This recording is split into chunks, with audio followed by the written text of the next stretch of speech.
영상 번역가들이 영상 작품을 소소하게 안팎으로 파헤쳐보는 시간. 여기는 영번가의 소소 리뷰입니다. 영화나 드라마 같은 영상 작품을 한 편씩 선정해서 이런저런 얘기를 함께 나눠보는 자리입니다. 이번 시간에는 저번에 얘기하던 심야식당 유부동 편에 대해서 계속 얘기를 해보려고 하는데, 저희 녹음 시작 전에 엘리언님이 뭔가 좀 더 설명하고 싶은 게 있다라고 말씀을 하셨어요. 네. 그게 무엇인가요? 네, 제가 맥박 지수에 이어서 네. 코너 이름을 또 만들어 왔는데요. 코너 장인. 이름, 모든 것에 이름을 짓고. 근데 제가 소소한 부연이라고 해서 그냥 이름을 지어왔는데, 뭐냐면 지난번에 저희 얘기했던 것 중에 제가 제가 잘못 말했던 부분이 있어서 설명 2가지 정도 하고 싶은 게 있어서 말씀드리는 건데, 하나는 오늘 얘기하고 있는 심야식당 드라마 자체가 옴니버스 드라마? 네. 이 드라마, 그러니까 옴니버스라는 용어 자체가 사실 저희한테 조금 익숙하긴 하거든요. 많이들 쓰는 용어라서. 근데 저희가 지난번에 다뤘던 샌 주니페로 같은 경우는 앤솔러지 드라마인데, 제가 지나가듯이 옴니버스 드라마라고 한 적이 있거든요.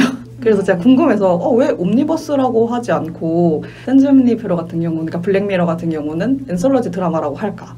그래서 궁금해서 찾아봤는데, 옴니버스 같은 경우는, 그러니까 저희가 오늘 얘기하는 심야식당 같은 경우는 세계관을 공유하죠. 그래서 한 식당에서 계속 같은 이야기가 일어나고, 인물만 이제 카메라를 어느 인물을 더 자세히 비출까? 이것의 차이가 있는 것이고, 앤솔러지 같은 경우는 아예 세계관이 바뀌고, 장소도 바뀌고, 인물도 바뀌고, 그런 얘기를 약간 단편집처럼, 저희 이제 소설집 같은 경우는 앤솔러지라는 말을 많이 쓰잖아요. 앤솔러지. 단편집으로. 네. 그래서 아예 세계관도 바뀌고 인물도 바뀌고 장소도 다 바뀌는 거, 그런 거는 앤솔러지 드라마. 그래서 블랙미러는 앤솔러지 드라마죠. 저희 그 1화와 샌 주니페로 사이에 전혀 연관이 없기 때문에. 맞아요. 근데 심야식당 같은 경우는 이제 딱 물리적인 딱 공간이나 대략적인 저희가 아는 그 소위 뭐 게임 속의 NPC 같은 인물들이 계속 이제 주변을 맴돌면서 어느 쪽으로 더 이렇게 주민 줌아웃을 어떻게 할 것인가의 차이를 두는 것. 그래서 그렇게 2개 차이가 있다. 이렇게 이제 제가 이해를 했어요.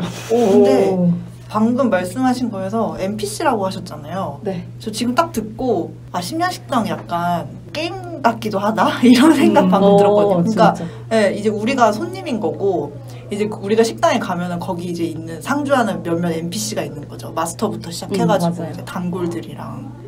맞아요. 재밌는데? 그리고 가끔씩 이제 그 NPC의 NPC가 갑자기 말 많이 하면서 자기 가끔 할 때 있잖아요. 네. 그럴 때 약간 이제 그 사람의 시선으로 잠깐 얘기를 들어보기도 하고, 그 다음에 다시 이제 또 그냥 맨날 하는 말 계속 하고. 그렇죠. 약간 나왔습니다. 이러고 맛있게 드세요. 이런 거. 맞아요. 네. 저희도 이번 에피소드 같은 경우에서도 누구죠? 메릴린이었나? 마릴린 죄송해요. 마릴린 같은 경우도 마릴린 에피소드가 따로 있거든요. 시즌 초반에. 그러니까 그 도쿄 스토리 말고 그 다른 시즌. 그러니까 그럴 때는 자기 얘기를 하기도 하고 자기의 좀 더 약간 깊이 약간 들어가지만, 이번 에피소드 같은 데서는 그냥 지나가듯이 그냥 멋있는 여자 이렇게만 나오잖아요. 그런 약간 차이? 그리고 지금 실버베님이 마스터 얘기를 해주신 김에 네. 또 마스터에 대한 설명을, 전에 그 CJ님이 자기를 마스터라고 칭하고 이런 거 웃기다 이렇게 하셔서, 그렇게 하다가 그냥 제가 문득 최근에 보고 있던 일드에서 거기서도 그 마스터라고 하더라고요. 그 식당 사장한테. 그래서 갑자기 궁금한 거예요. 이게 그냥 일본 혹은 일본 드라마의 문화인가?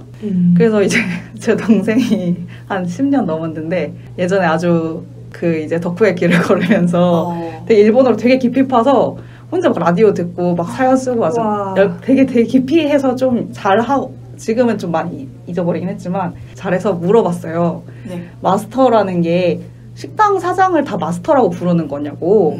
근데 그냥 처음 들어간 식당 가서 사장님한테 마스터라고 하는 건 좀 웃긴 건데, 그냥 단골 몇 번 가본 식당에서 식당 사장이나 주방장에게 마스터라고 하는 거는 그냥 뭐 일반적인 것 같다? 그리고 이게 전 사실 일본 안 가봐서 일본 문화 자체는 잘 모르는데, 적어도 일본 드라마라는 세계관 안에선 좀 비교적 일반적인 호칭이다? 이렇게 좀 느껴지는 것 같아요. 저도 드라마에서 마스터라고 부르는 장면을 종종 봤었어가지고. 어떠셨어요? 지금 약간 불현듯 생각하면 내가 봤던 일대에서도 어떤 주방 사장님이 사장님이 마스터라고 불리는 장면? 이런 게 아마 한두 번쯤 있으셨을 거기는 장인 문화가 더 강해서 그런 표현이 익숙한 건지도 모르겠는데요. 막 가업을 잇는 경우도 많고 그렇다고 들었거든요. 저도 일본을 잘 모르긴 하지만. 그래서 마스터가 장인이란 뜻이잖아요. 네. 장인 밑에 도제도 있고 이런 느낌으로.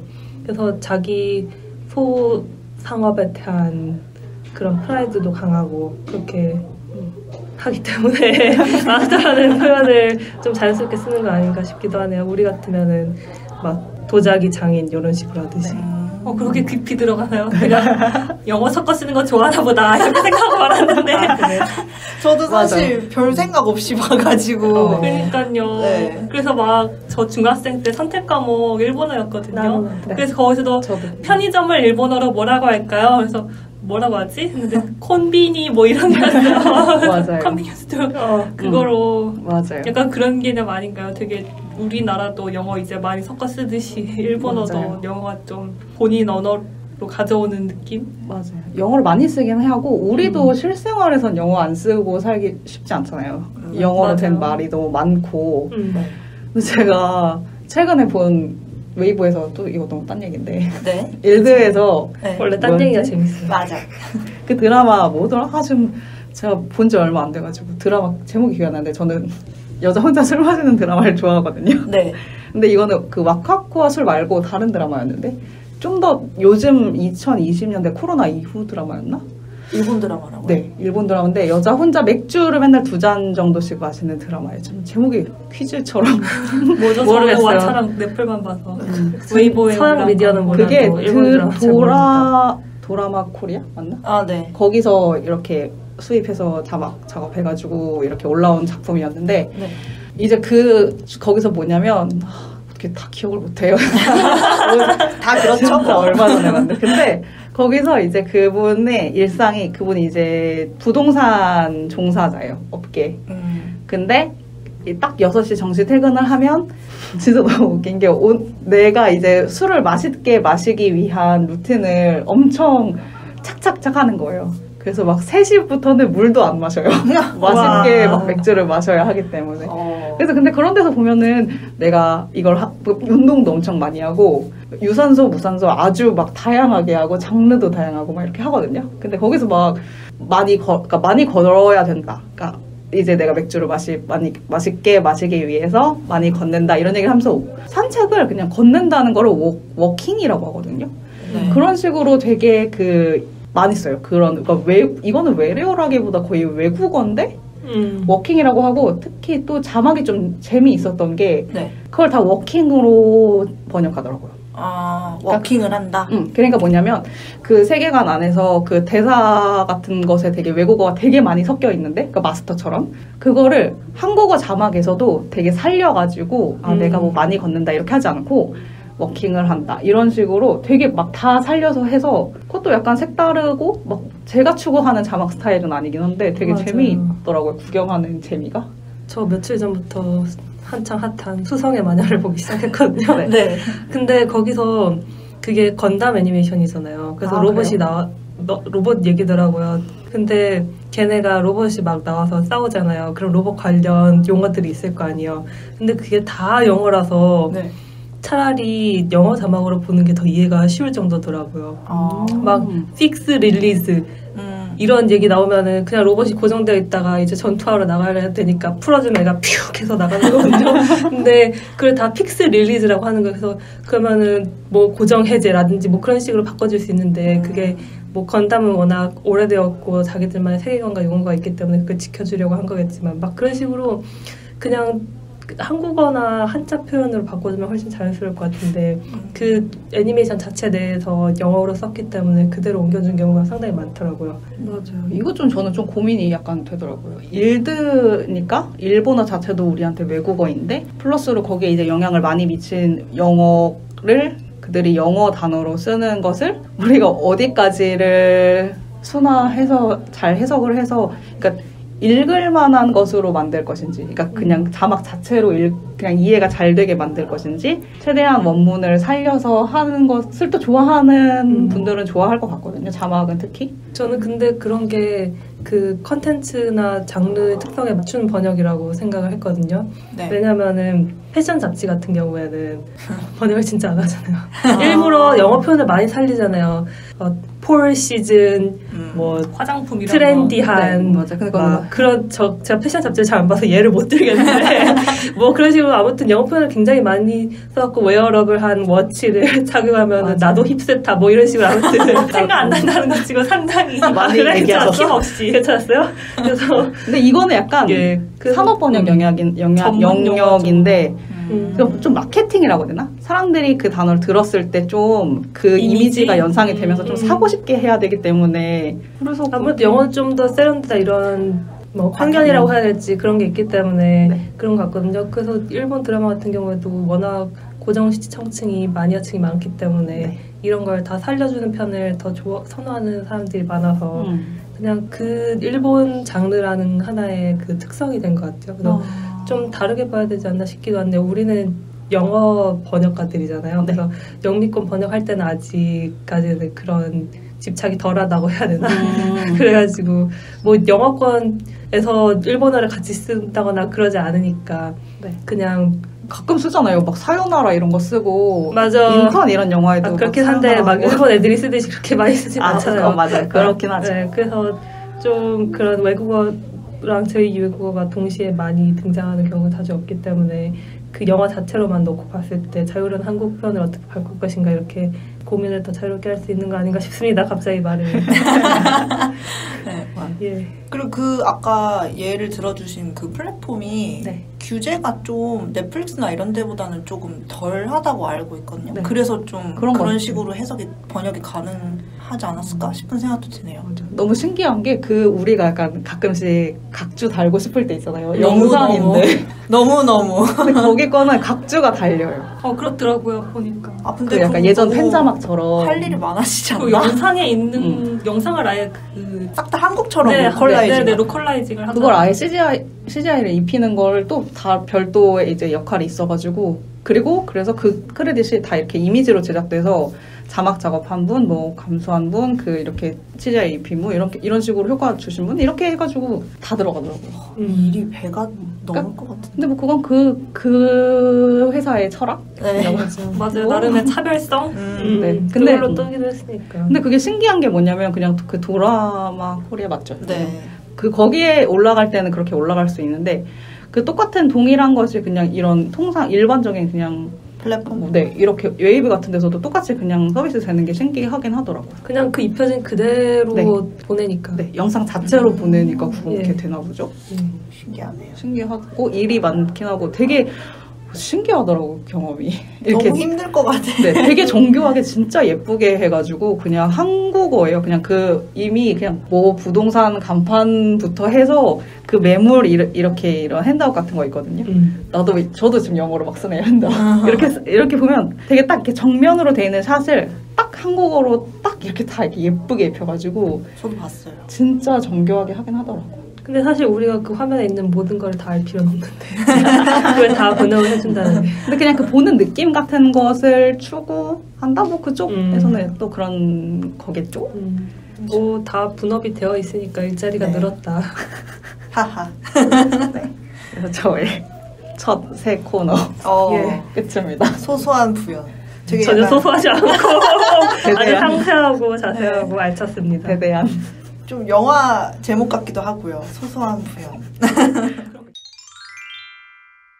네, 지금까지 엘리언님의 소소한 전혀 소소하지 않아요. 저희 이름도 소소리뷰인데 맞아, 소소하게 안 하잖아요. 우리 소소하지도 않고 소소하지도 않고 그렇습니다.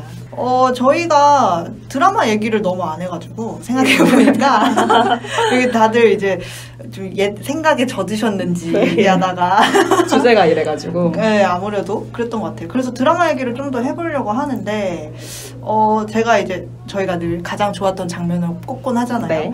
이게 전통인지 모르겠지만 저번에 CJ님도 2개를 뽑으셨고 저도 2개를 뽑았거든요. 좋았던 장면으로 그냥 제가 먼저 얘기를 하자면 네. 그러니까 이거는 아무래도 좀 이 드라마에서 연출에 힘을 준 장면 같기는 해요. 그 이제 오디션 보는 장면. 네. 나중에 얘기를 하긴 하는데 이게 내가 연기를 했어야 됐는데 내 감정이 들어가 버렸다 이런 식으로 얘기하잖아요. 근데 그게 진짜 딱 느껴졌던 게 조금 톤이 과하기는 했어도 결국 자기 자신한테 하는 얘기잖아요. 이게 그 만화가한테 약간 일침을 주는 얘기기도 했지만 결국은 내가 가장 듣고 싶었던 말을 하는 거잖아요. 근데 또 그거를 또 이제 오디션장에서 자기 이제 사활이 걸린 이제 그 오디션장에서 되게 진심을 담아서 하니까 이게 또 저의 취준생 때가 생각이 나고 눈앞이 촉촉해지네요. 그랬고 그래서 좀 그때 빡 이입이 됐어요. 이 장면이. 그리고 2번째로 좋아한 장면은 이제 그 마스터한테 가서 얘기하잖아요. 저 이제 그만하려고요. 이런 식으로 얘기하는데 이 오디션이 있다고 이제 그 만화가가 너한테 주라고 했다 해서 마스터가 딱 주는데 방금 전까지만 해도 저는 안 하려고요. 이렇게 하다가 이거 보고 갑자기 눈빛이 반짝반짝 한단 말이에요. 맞아요. 그래서 그치 이제 저는 소원 빌어도 안 될 거고 그냥 안 할래요. 이렇게 하는데 사실 누구보다 안 하고 싶지 않은 거잖아요. 또 그 마음이 이해가 가니까 자기 마음을 막 속이면서 이렇게 또 이제 옛날 생각이 또 나요. 네, 그래서 저는 이 2 장면이 제일 좋았습니다. 네, 다들 공감할 것 같아요. 취준생을 거쳤던 사람이라면. 그리고 약간 취준생이 아니어도, 그러니까 취준생이라는 그 시기 자체가 그러니까 뭔가 그러니까 나 혼자 되게 좀 외로운 싸움, 고군분투하는 시기잖아요. 그래서 그런 시기를 겪었던 분들이 되게 보편적으로 공감할 수 있는 얘기여서 그 이야기가 주는 힘이 있는 것 같아요, 진짜. 그러니까 이 사람은 자기가 뭐 성우가 되려고 하는 아주 그냥 딱 한 가지 아주 되게 특정한 직업군에서 얘기를 하고 있지만 사람들이 그걸 알아서 이제 자기 필터를 씌워가지고 내가 그때 되게 열심히 했지 막 이런 얘기 이런 생각을 하면서 볼 수 있으니까 그 감정선을 되게 잘 이입할 수 있는. 그렇죠. 다른 분들은 어떠셨어요? 좋은 장면? 어떠셨어요? 적어왔습니다. 저 맨날 말하다가 까먹어가지고 이번에 안 까먹으려고 적어왔어요. 네. 그래서 시작해보겠습니다. 네. 알겠습니다. 비트 주세요. 네. 죄송합니다. 이런 몫을 개그 욕심을 줄여야 되는데. 너무 재밌어. 너무 좋은데. 재밌었어요. 계속. 이러니까 버릇이 나빠지는 거예요. 아무튼. 꼭 이렇게 좋아하는 장면을 물어보시잖아요. 네. 그러면은 되게 조마조마해요. 겹치면 안 되는데 내가 말하려고 준비해온 그러니까 제일 먼저 말하면 됩니다. 그래서 지금 아까 이렇게 실버벨님이 이렇게 주위를 싹 보셨단 말이죠. 그래서 내가 지금 말하지 않으면 겹칠 수 있다. 네, 엘리언님한테 넘어갈 것 같다. 그러면 이제 엘리언님하고 좀 겹칠 수도 있을 것 같으니까 제가 얼른 하겠다고 했는데 저는 이제 오디션 끝나고 아키나랑 하루나가랑 만나잖아요. 바로 집에 안 가고. 네. 저는 그 장면이 좋았던 게 사실 이게 2 친구의 이야기지만 주인공은 하루나한테 초점을 맞춰져 있잖아요. 이 사람이 방황하고 이상과 현실 사이에서 이렇게 타협하고 이런 모습이 중점이 되고 아키나는 어떻게 보면은 같이 꿈을 꾸다가 먼저 꿈을 이룬 어떻게 보면 하루나한테는 그냥 한때 친구였던 라이벌이었던 뭐 이제는 어떻게 보면 남이 된 사이 그런 하나의 그냥 캐릭터로 끝나는 그런 인물이었는데 이제 아키나가 기다렸다가 하루나한테 축하해 주는데 그냥 축하해 하고 웃고 돌아서서 가버리지 않고 그러다가 갑자기 이제 울컥하잖아요. 이 사람도 이제 자기 진심을 얘기하잖아요. 분하다고 나도 사실 이거 되게 욕심내고 있었다고.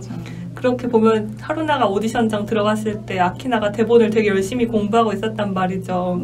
아키나는 아키나 나름대로 이렇게 고군분투하는 그런 게 있었죠. 이 사람도 사실 성우 아이돌이라고 해서 뭐 어떻게 또 차이가 있겠지만 자기가 처음 원했던 방향이랑은 조금 다른 식으로 풀리는 것 같고 그래서 나름의 또 고민이 있었을 거란 말이죠. 그래서 이 장면을 통해서 아키나랑 하루나 사이의 관계도 변하고 드라마 내에서 아키나가 좀 더 입체적인 인물로 변하는 장면이었다고 생각을 했어요. 그 전까지는 하루나 혼자서 아키나를 의식하는 느낌이었고 아키나는 그냥 먼저 성공해서 좀 미안한 마음 이런 것만 있는 것 같았단 말이죠. 이제 마스터한테 뭐 하루나는 자주 오나요? 그냥 이런 식으로 물어보니까 그랬는데 이제 뭔 말을 많이 적어놨는데 보니까 다 같은 말을 계속 반복해서 하고 있네요. 벅차가지고. 그래가지고 아무튼 쭉쭉 넘어가서 아키나가 이제 그냥 축하한다는 이제 표면적으로 듣기 좋고 바람직한 말만 하고 끝내지 않고 사실 나도 분하고 너 이렇게 되니까 아깝고 이런 마음이 어떻게 보면은 좀 부정적이고 추한 감정이잖아요. 비교하면은. 그래서 이렇게 솔직하게 말한 그 진심이 이제 하루나한테도 닿았으니까 하루나도 자기가 가지고 있었던 좀 안 좋았던 감정, 너를 질투했고 어쩌고저쩌고 이런 감정을 솔직하게 고백하게 된 계기가 그거였다고 생각해요. 그래서 둘이 서로 가지고 있었던 자신의 추한 면도 이렇게 보여주면서 서로 양겁을 털어내고 다시 친구가 됐다고 생각을 해요. 그래서 라이벌이기 전에 두 사람이 친구였으니까 그런 좀 복잡한 감정을 잘 나타냈다고 생각을 하고 아키나가 이제 마지막에 하루나한테 우리들 이제부터 시작이잖아 이렇게 얘기를 하는데 이게 두 사람이 앞으로 성으로서 해나가는 것은 이제 시작이다. 커리어의 시작이다. 이런 얘기도 상징을 하지만 이제 이 두 사람의 관계 또한 이제 시작이다 이런 얘기를 복합적으로 암시하는 대사였다고 느껴졌어요. 그래서 진짜? 저는 드라마 이런 거, 영화 이런 거 볼 때마다 꼭 이렇게 친구 사이인데 라이벌 이런 거 보면은 관계성 이런 거에서 되게 벅참을 느끼는 사람이거든요. 오타쿠. 네, 나도 이 좋아. 사람들이 이렇게 만나서 서로 이렇게 드립을 하다가 결국에는 하나의 꿈을 가지고 이렇게 되는 거야 하는 그런 거 너무 좋아하는데 그래서 이 장면이 좋았어요. 진짜. 근데 제가 딱 그 말씀하신 것처럼 그 대사에서 저 이름을 까먹어. 카리나예요? 누구예요? 그분은 아이돌이고요. 죄송해요. 이번에 연습하죠. 아키나. 아키나. 근데 세 글자에 나로 끝나는 건 맞았어요. 근데 저번부터 아키나 계속 한 글자씩 틀리세요. 계속. 이름을 새 이러면 안 된다. 그래서 아키나가 딱 그 대사 할 때가 진짜 그 전까지가 좀 비교적 상대적으로 좀 장치로서의 인물이었으면 맞아요. 내가 그냥 하루나가 성장하게 하는 네. 어떤 네, 열등감을 네. 지니는 대상? 근데 그 대사 그 장면에서는 이 사람에게 그 마이크가 주어지고 그러니까 내 감정을 뭔가 얘기하면서 둘 다 약간 진짜 살아있는 인물이 된 그런 장면인 맞아요. 것 같아요. 그럼 엘리언님도 그 장면이 제일 좋으신 거예요? 저는 근데 사실 이런 얘기 저도 근데 사토님처럼 이런 얘기 아주 환장하거든요. 너무 역시. 그래서 많이 봤기 때문에 이 얘기에서 사실 되게 특별한 이 얘기만의 특별함을 사실 찾지는 못했어요. 매번 이걸- 특별하단 말이에요. 식당에 나왔으니까 여기선 맞아. 이것밖에 없단 말이에요. 그건 맞아요. 나 또 경솔했어. 근데 그냥 막 되게 큰 매력을 느끼지 못해서 그냥 치고 좋아하세요. 괜찮아요. 그래서 저는 그냥 다른 장면을 꼽자면 저는 근데 사실 그냥 심야식당 전체에 대한 거거든요. 네. 이게 뭐냐면 시작할 때는 이게 픽션이잖아요. 네. 그러니까 이제 이 안에 있는 이야기를 하고 오늘은 이 사람 얘기를 할 거야 이런 식의 약간 암시와 함께 이 드라마가 좀 재미있는 거는 인물이랑 항상 그 인물과 아주 좀 연관이 있는 음식이 또 주인공이잖아요. 그렇죠. 항상 이 에피소드 이름도 음식 이름이잖아요. 항상. 네. 그래서 이제 마지막에 항상 그 이제 그 주인공 그 회차의 주인공인 사람이 음식 만드는 법을 항상 설명하잖아요. 네. 약간 주의사항이랄지 그럴 때 이제 딱 저는 이런 메타적으로 화면 갑자기 이렇게 뚫고 나와서 우린 사실 연기를 하고 있었지 약간 이런 건 아니지만 약간 이거 이렇게 먹으면 맛있어요 이렇게 하면서 설명 막 해줄 때가 좀 그렇게 뭔가 좀 이건 근데 사실 얘기하고 보니까 그렇게 메타적이진 않네요. 근데 그냥 이렇게 좀 드라마와 약간 예능이나 다큐의 경계를 약간 왔다 갔다 하면서 마지막에 딱 설명해주고 그래 하면서 약간 정리되는 느낌? 확실히 그렇네. 왜냐면은 그 장면이 나오기 전까지는 다들 우리가 보는 걸 의식하지 못하는 것처럼 다들 행동을 하다가 갑자기 딱 이제 드라마가 마무리되고 갑자기 요리 설명하기 시작하는 거죠. 우리를 보면서. 네, 이렇게 드시면 더 맛있답니다. 이렇게 안녕히 주무세요 이러면서 끝나잖아요. 그게 심야식당이니까 항상 그렇게 인사도 그렇게 하고 잘 주무세요 이렇게 하고. 네. 그리고 약간 이 메타적인 거 얘기하니까 또 제가 아까 앞에서 말씀드린 그 일들 있잖아요. 술 마시는 일들. 네. 그것도 되게 좀 묘한 기분이 들었던 게 뭐냐면 그 앞에 항상 오프닝에 나레이션을 뭐라고 하거든요, 주인공이. 네. 근데 이 드라마를 보고 나면 당신도 술을 마시게 된다. 이런 식의 그래서 이 드라마를 보고 나면 이런 대사가 드라마 당신 인생 이야기 아니었어? 근데 그게 그 드라마 오프닝으로 쓰이는 게 되게 묘한 기분이 들더라고요. 좀 비슷하게. 신기하네요. 왜지? 이제 남이 먹고 있는 거 보면은 먹고 싶어지는 그런 심리를 자극하는 건가? 근데 보통 음식을 소재로 하는 드라마 같은 경우는 그런 식인 경우가 많기도 하고 일본 드라마가 그런 걸 잘 구현하기도 하는데 저는 그냥 이 드라마라는 단어를 주인공이 쓰는 게 되게 신기하더라고요. 그 약간 그건 이 드라마라는 게 밖에서 얘기하는 거니까. 그러네요. 그래서 그렇습니다.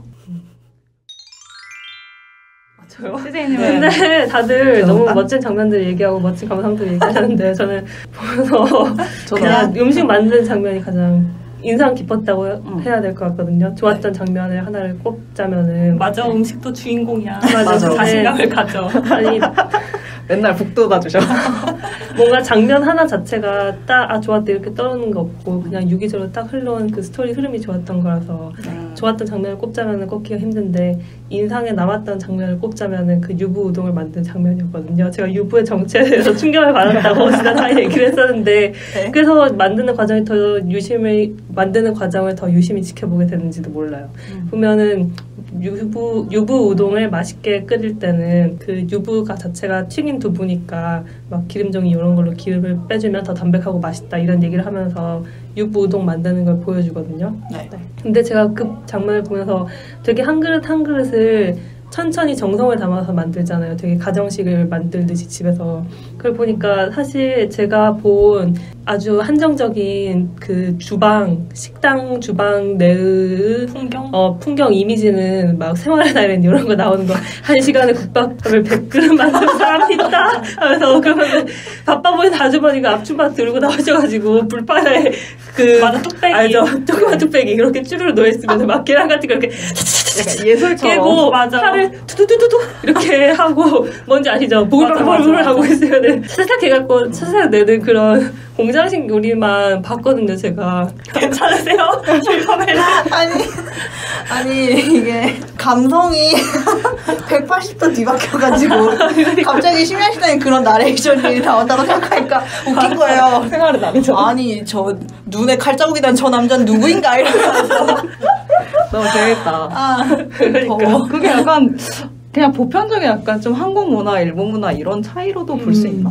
그래서 좀 우리 같으면 뭔가 식당을 잘 운영한다 그러면은 하루에 손님 몇 명 들어오고 얼마나 빨리 이렇게 전환이 되고 이런 거를 2호점 내고. 보잖아요. 그렇죠. 그래서 하루 매출이 얼마나 되세요? 막 이러고 꼭 그런 걸 물어봐야 중요한 지표로 생각하는데 그런 것 좀 매출로 성공의 단위를 재는 건데 이런 거 굉장히 천천히 지나가고 그 몇 그릇을 파느냐 사실 이걸로 먹고 살아야 되니까 안 중요한 건 아니지만 그것 자체보다도 음식 하나하나에 정성을 들이고 그 완성품 하나의 완성도를 따지는 것 같아가지고 좀 그런 점에서 내가 생각해온 주방, 식당 운영의 풍경과 다르구나 이런 식으로도 비즈니스가 굴러갈 수 있구나 이런 생각이 들더라고요.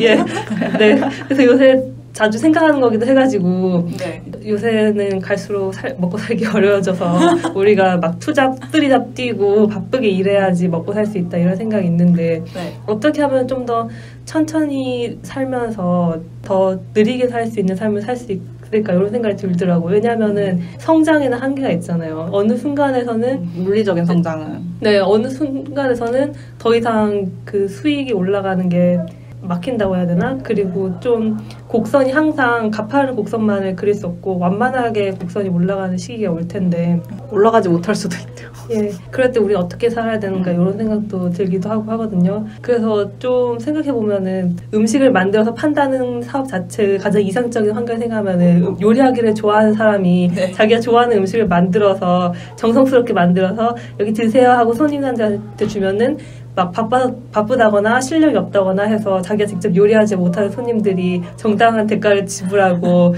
정성스럽게 만든 요리를 먹으면서 행복을 얻어서 떠나는 이게 이상적이잖아요. 손님은 맛있는 요리를 얻고 막 그 식당 주인은 그 대가로 돈을 얻으니까 계속 좋아하는 일을 하면서 생계를 지속하고 이게 이상적인 건데 어느 순간 그 식당은 결국 음식이 핵심인데 음식의 질은 사라지고 매출 단위로 바뀌고 그렇게 좀 공장식으로 변질이 되지 않았나 그런 생각이 들려서 이런 심야식당 그렇게 하나하나 만드는 걸 보니까 이런 식의 비즈니스 모델도 가능한 거면은 굳이 식당뿐이 아니어도 다른 업계에서도 이런 식으로 천천히 가는 그런 삶을 생각해 볼 수 있지 않을까. 근데 이게 한국과 일본의 문화 차이라기보다는 커다란 식당과 1인이 운영하는 소규모 작은 식당의 차이인 거 아니에요? 지금 생각하는 게 해장국집 이런 뭐 무슨 국밥 맛집 이런 데는 대규모 손님, 회식하는 손님, 단체 손님 많이 받는 이런 데는 애초에 식당 크기도 크고 직원도 많고 국밥 이런 것도 되게 빨리 조리가 가능한 음식이니까 바로 그런 게 가능한데 막 우리나라에서도 소규모로 하는 데는 그런 식의 운영을 하는 데도 있는 거겠죠. 그러니까 이게 제가 아까 그냥 운영 방식의 차이. 제가 말한 그 나라의 차이는 좀 그러니까 스테레오 타입이라고 해야 되나? 그냥 딱 이 나라의 느낌을 생각했을 때 좀 약간 잘 연상되는 거는 확실히 좀 그런 차이가 있는 게는 해요. 왜냐면은 저 생각해보니까 이게 제가 심야식당을 오랜만에 본 일본 미디어가 아니더라고요. 그 전에 다른 일본 드라마를 본 게 있었는데 네. 빵과 스프와 고양이인지 빵과 고양이와 스프인지 아무튼 순서가 헷갈리는데 그런 네. 비슷한 제목의 드라마가 있어요. 네. 이것도 중년에 출판사에서 일하던 편집자 여성이 요리를 평소에 잘하는데 어머니가 식당을 운영하시는 어머니가 갑자기 돌아가시고 어머니 식당을 자기가 물려받아가지고 자기 스타일대로 바꿔서 리모델링해서 자기가 식당을 소소하게 운영하는 그런 내용의 드라마거든요. 거기 고양이도 나오나요? 예, 그래서 근데 거기 아르바이트생도 젊은 여자 청년이 나와가지고 네. 같이 해요. 그래서 잔잔하니 보기 좋더라고요. 근데 그분도 생각해보니까 가게 규모가 작긴 작았는데 그분도 굉장히 정성스럽게 냄비 커다란 거에다가 막 당근, 야채 이런 거 썰어서 수프를 항상 끓이고 네. 그에 어울리는 샌드위치를 만들어서 내놓거든요. 그래서 한 번에 그 한두 가지 종류의 샌드위치랑 한두 가지 종류의 수프 정도만 파는 거죠. 그래서 그 대신에 메뉴가 적은 대신에 엄청 재료도 많이 넣어주고 신경 써서 그렇게 마치 집 부엌에서 만들듯이 그런 식으로 요리를 해주거든요. 그래서 제가 봐온 딱 2편 봤지만 일본 식당 주방의 풍경은 그 2편으로 각인이 되어 있어가지고 아 이게 일본의 스타일인가 이런 생각이 들기도 했던 것 같아요. 근데 이게 뭐 맞는 말이기도 하고 뭐 그냥 더 넓게 보면 다양한 뭐 모델이 있을 테니까. 근데 그냥 제가 생각한 거 뭐냐면 심야 식당이 돈을 많이 벌 수 있는 비즈니스 모델이 아닌 거는 맞는 것 같아요. 아니 그리고 제가 봤을 때 일단 마스터가 그 돈에 별 관심이 없어요. 왜냐면은 보세요 그 둘한테도 서비스를 하면서 유부 한 장씩 더 주잖아요. 맞아. 그래서 제가 보면서 저래 가지고 사업 운영이 되나 싶었는데 애초에 운영 시간이 사람이 안 다니는 그 네. 새벽에 그러니까 이게 뭐냐면 이거 블루오션이다 이게 아니라 그때 사람들 밥 먹을 데 없으면 여기 와서 밥 먹게 해야지 이런 거니까 돈 벌려는 목적이 좀 아니잖아요. 혹시 건물주인가요? 이 사람 집이 그 위에예요. 맞아. 만화에 좀 자세히 나와요. 제 기억에. 드라마만 봐서. 저는 만화 봤을 때 만화에 그런 식으로 나왔던 것 같아요. 그리고 그 메뉴도 사실 돈지루 정식 하나밖에 없고 나머지는 말하면 그냥 네, 재료 손님이 말하면 재료 있으면 해주고 그리고 드라마에서는 가끔씩 재료 갖고 와가지고 손님들이 이거 혹시 돼요? 하면은 해줘요. 그 식빵 음식. 이렇게 사와가지고 무슨 샌드위치 만들고 이런 거 맞아. 다마고 산도 뭐 이렇게 뭐 이런 에피소드가 또 있었거든요. 그럼 거기에서 쓰는 게 그냥 그 사람의 마스터의 능력? 뭐 월세 걱정할 필요 없으면 그렇게 운영해도 되겠죠. 지극히 현실적이다. 빵과 스프 고양이와 함께한 좋은 날인가 그것도 따져보면은 그 가게가 제목을 본인 잘 알고 거잖아요. 제가 추천해줬거든요. 따져보면 본인이 엄마한테 물려받은 가게니까 그 사람도 가게 세대를 걱정이 필요 없으니까 그런 운영이 가능한 것도 있지 않을까. 맞아. 그리고 이게 마스터의 과거를 제가 잘 모르는데 야쿠자였던 거죠. 그 흉터가 있잖아요. 네. 눈 밑에 흉터 이런 게 있지 않아요? 아닌가? 그러니까 심상치 않은 저 기억이 안 나요. 그러니까 이게 저도 근데 딱 CJ님이랑 비슷한 고민을 최근에 많이 했거든요. 그러니까 근데 그냥 우리가 번역 업계로 비유를 해봤을 때 제 경험으로는 번역을 열심히 해서 돈을 벌다? 이거는 옳은 비즈니스 모델이 아닌 것 같은 거예요. 나는 한정이 돼 있고 저는 막 빠릿빠릿하게 막 하는 그런 스타일도 아니거든요. 저는 약간 마스터 같은 사람인 거예요. 나는 좀 재밌게 뭔가를 하고 싶다. 그러니까 돈도 필요한데 당연히 돈 말고도 그러니까 더 욕심을 부리고 싶은 거죠. 돈도 받고 싶고 나 근데 여기서 좀 더 내가 재밌게 돈 이상의 어떤 것을 찾고 싶다. 이 시간을 통해서. 근데 그게 돈을 많이 버는 비즈니스 모델과 같이 가져갈 수 없는 거예요. 돈을 많이 벌려면 일을 많이 해야 되는데 그럼 들어오는 일을 최대한 많이 확보해서 해야 되죠. 그럼 일을 고를 수가 없죠. 그러니까 제가 불행해지는 거예요. 그래서 저 이런 거에 대해서 많이 생각해봤는데 제가 그냥 아는 지인 중에 파주에서 식당 하는 지금은 쉬고 그러니까 클래스만 하고 쉬고 계시는데 파주에 악어식당이라는 진짜 약간 심야식당 비슷하게 작은 식당이 있어요. 그 부부가 사생활을 자세히 얘기하는 건 좀 그런데 그 멕시코에서 사시다가 코로나 이후에 이제 약간 파주에서 다시 식당 하고 계시는 거거든요. 근데 거기가 되게 비슷해요. 그러니까 딱 음식 종류도 몇 개 많지 않고 그냥 그러니까 돈도 중요한데 돈 플러스로 내가 여기서 내가 가져가고 싶은 거 있잖아요. 악어식당 같은 경우는 그분이 원래 음악도 하셨고 그러니까 언어도 좋아하시고 그래서 악이 음악이고 어가 언어고 식 음식 다. 그래서 음악과 언어와 음식. 그러니까 그게 모여있는 공간? 그냥 악어 좋아하셔서 악어 식당인 게 아니라 저도 마스코트 저도 처음에 약간 헷갈렸는데 그래서 거기에서 이렇게 사람들이 많이 모이더라고요. 그런 식으로 약간 요새는 사람들이 그러니까 저는 근데 제가 어떻게 하면 많이 벌까 이런 고민을 많이 최근에 했는데 돈을 많이 번다라는 생각 자체로는 돈을 벌 수 없다? 라는 생각을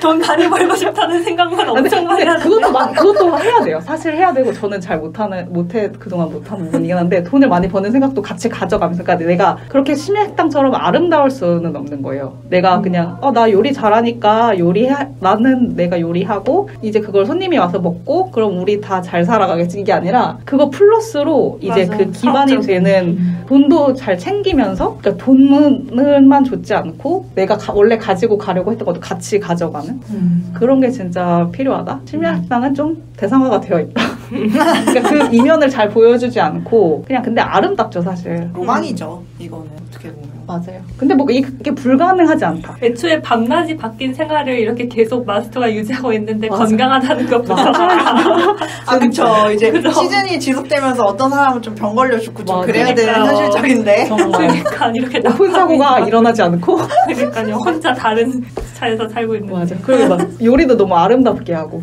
이게 이 드라마가 오프닝에서 항상 그 폰지로 그거 만드는 장면을 항상 보여주잖아요. 맞아. 되게 예쁘거든요. 그냥 국 만드는 건데 그 소리도 되게 잘 넣었어요. 오디오 같은 경우도 아주 찰지게. 근데 그게 일상의 모습은 아니죠 사실. 예쁘게 담은 드라마니까.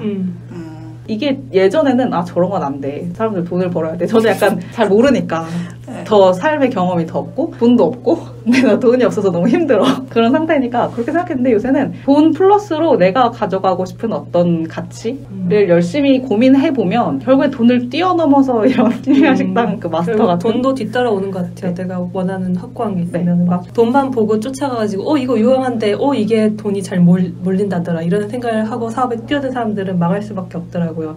처음부터 내 철학과 신념을 가지고 난 이런 걸로 해서 이런 거를 해봐야겠다. 어떤 뚜렷한 목표가 있으면은 그 사람들은 확고한 어떤 게 있으니까 그 주위로 사람들이 몰리는 건데 그런 거를 보지 않고 그냥 저게 사람들이 몰리나 보다 돈 많이 벌어야지 하고 그냥 자세히 알아보지도 않고 뛰어들면은 그게 실패하기 쉬운 것 같아요. 맞아요. 그러니까 둘 다 생각 열심히 해야 되는 것 같아요. 너무 신기합니다. 제가 심야식당 하자고 했을 때 이런 감상이 나올 거라고 생각도 못했거든요. 심야식당의 비즈니스 다들 건설적이셔가지고. 다음 내용은 4부에서 이어집니다.